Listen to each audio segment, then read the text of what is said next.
Esse tema é extremamente sério e impactante em nossa sociedade. Ele se desdobra nas escolas, na vida social e no futuro do desenvolvimento dessa criança e adolescente. A síndrome do imperador é proveniente da inabilidade dos pais em educar seus filhos. Eu vou explicar melhor para vocês. Antes, é importante considerar alguns fatores que favorecem o surgimento desse comportamento nas famílias. O primeiro é uma visão distorcida que os pais carregam, que precisam fazer seus filhos felizes a qualquer custo e creem que são responsáveis pela felicidade do filho. O segundo é que eles não sabem definir o que é felicidade. Paralelo a essas duas questões, nós temos também o cenário social. Há bastante tempo, a sociedade e as famílias têm transferido o objeto de prazer, de desejo, de suas atividades, relacionamentos, para o filho, para o pequeno imperador no lar.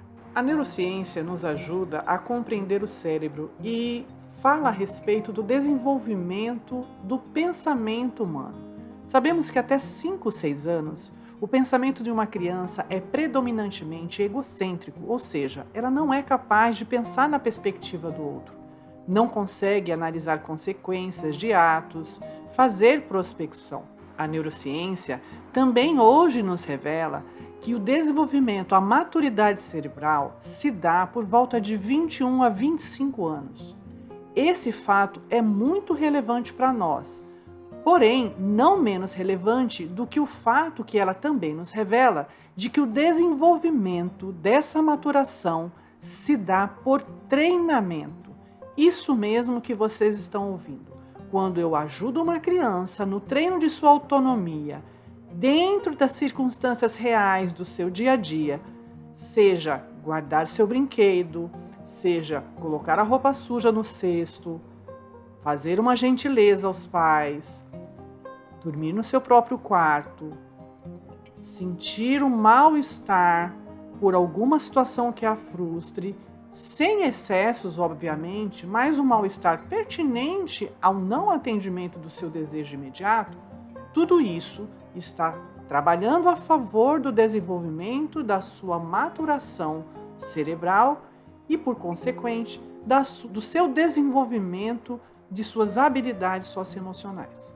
Mas vamos falar um pouco da postura dos pais, porque de tudo é o mais importante a tratar.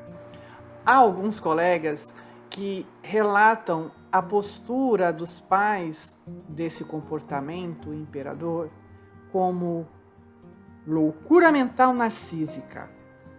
Significa para vocês uma fixação dos pais em fazer feliz a qualquer custo seus filhos, em viver praticamente a sua vida focada nesse sentido e desconsiderar que sentimentos como tristeza, medo, limites, comportamentos esses necessários para o forjar do nosso caráter e do nosso desenvolvimento pessoal sejam necessários.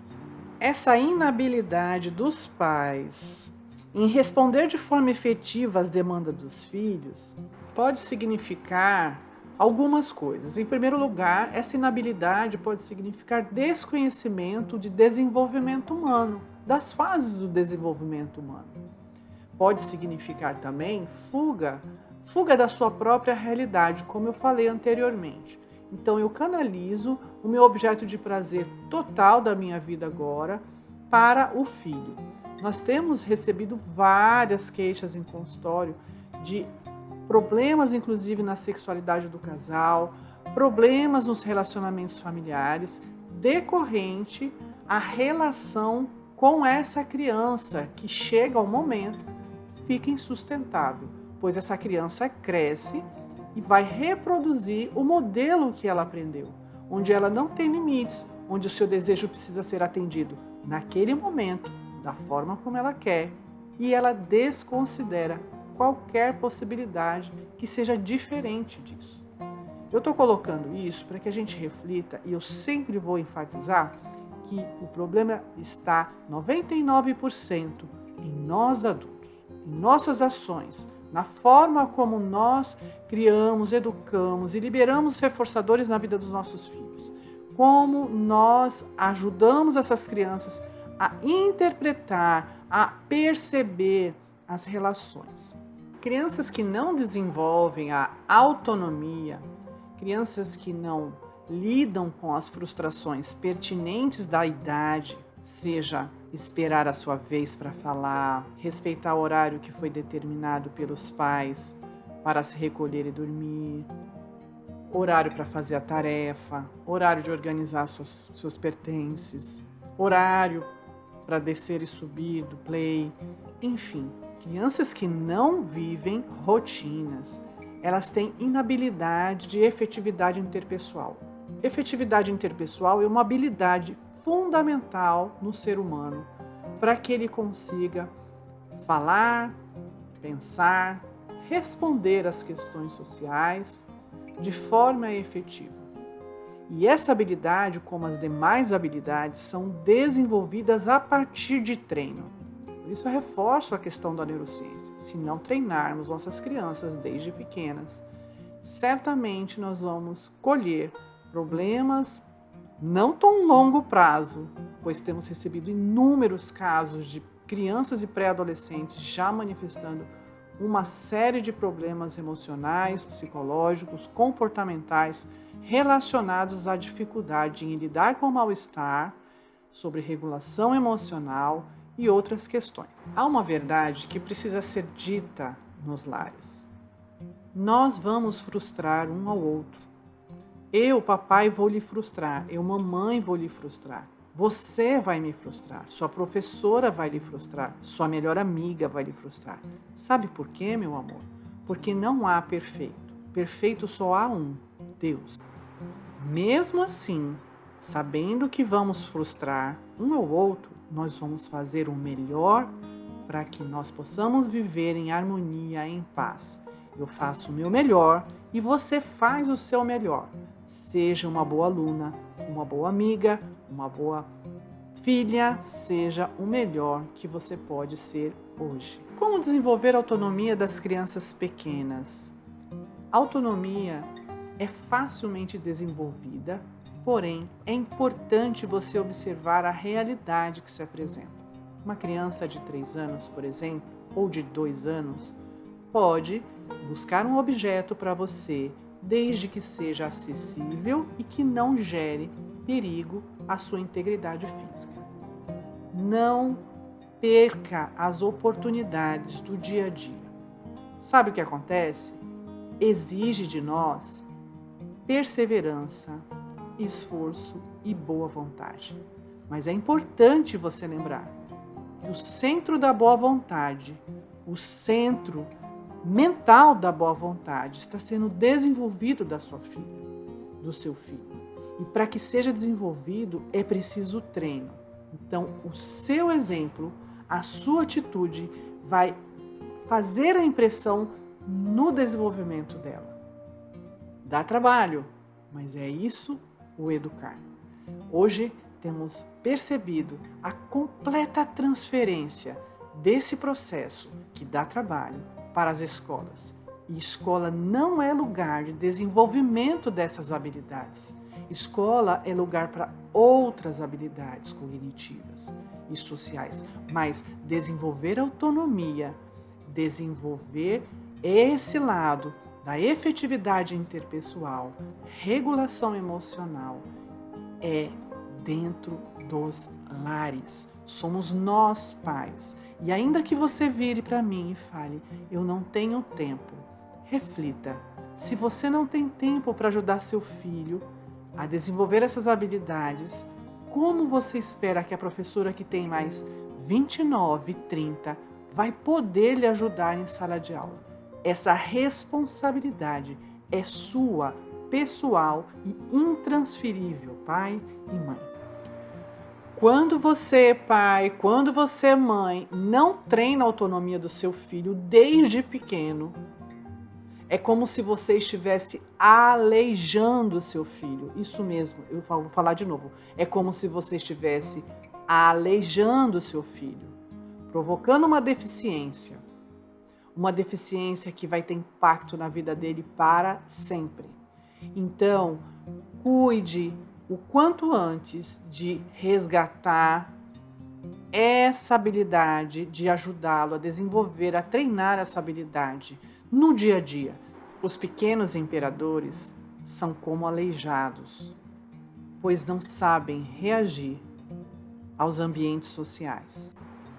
É o treino dessas habilidades que faz o desenvolvimento da musculatura cognitiva, dos pensamentos, para que as crianças e adolescentes possam responder às demandas sociais de forma efetiva, equilibrada. Para nós da psicologia, a inabilidade dos pais em oferecer autonomia é perigosa e manter esse comportamento, para nós, é criminoso, pois é como se você estivesse afirmando a todos: ele é incapaz, é um fraco, e sabemos que esse comportamento apresentado pela criança é resultado de uma modelagem de ano. O que fazer para ajudar essas crianças?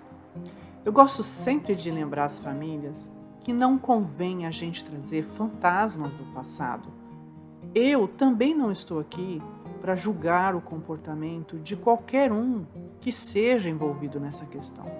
Nosso papel é contribuir com a psicoeducação, com orientação, para que a gente possa treinar essas habilidades. Crianças com síndrome do imperador apresentam comportamentos como excessos de birra, compulsões alimentares, compulsões para a compra, gastos, depressão, ansiedade, desregulação emocional, dificuldade em se retratar quando age de forma equivocada nas relações sociais, seja na escola ou em casa, uma resistência muito grande em pedir desculpas sinceras ou de assumir as consequências dos seus atos, como, por exemplo, ficar talvez sem jogar, ficar sem o passeio que estava programado pelo fato de ter agido de forma equivocada, dentre outros comportamentos. Essas crianças e adolescentes demonstram uma resistência muito alta em responder a combinados, não porque não seriam capazes de responder, mas porque não foram treinadas. Por isso a urgência em iniciar um treino.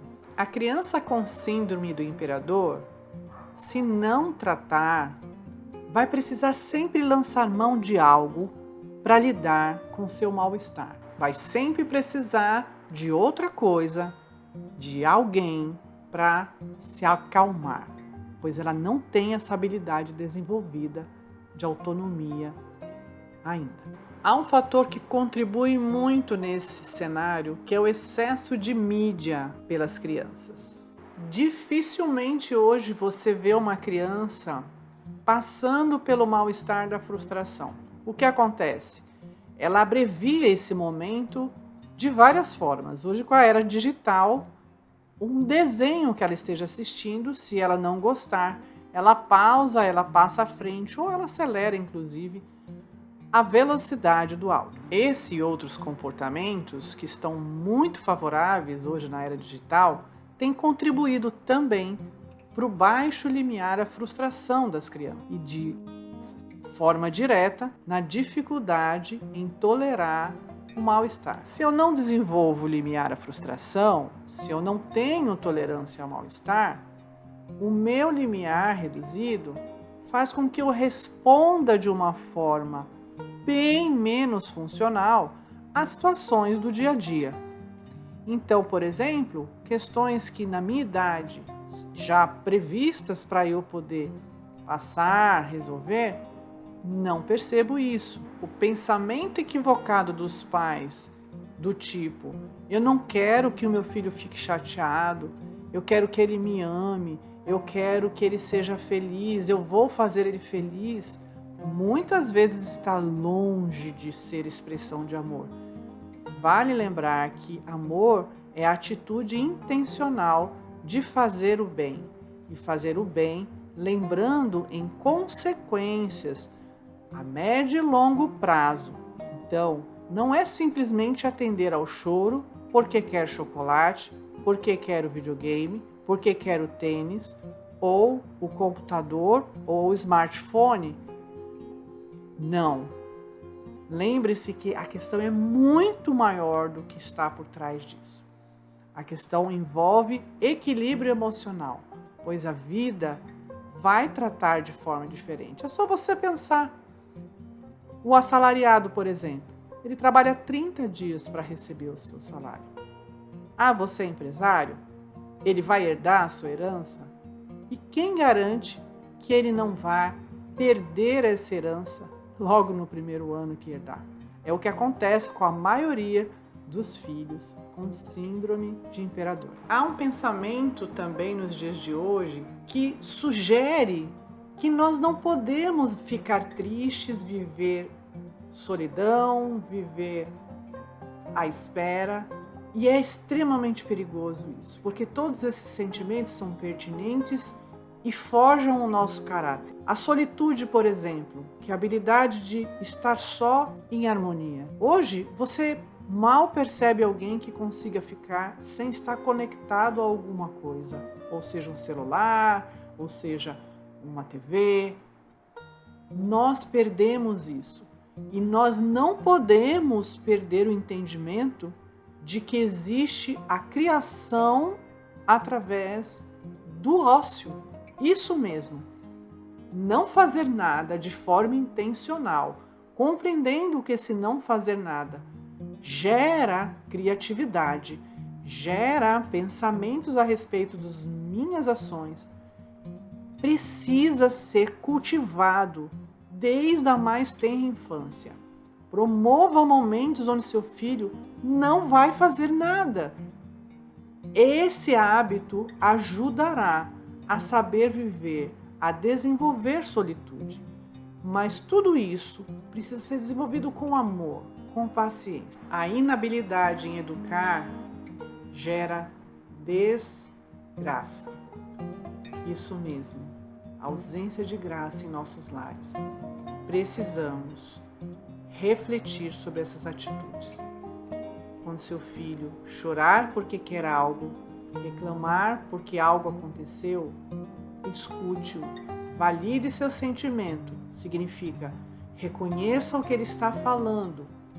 Não significa que você concorda com o que ele está fazendo ou falando.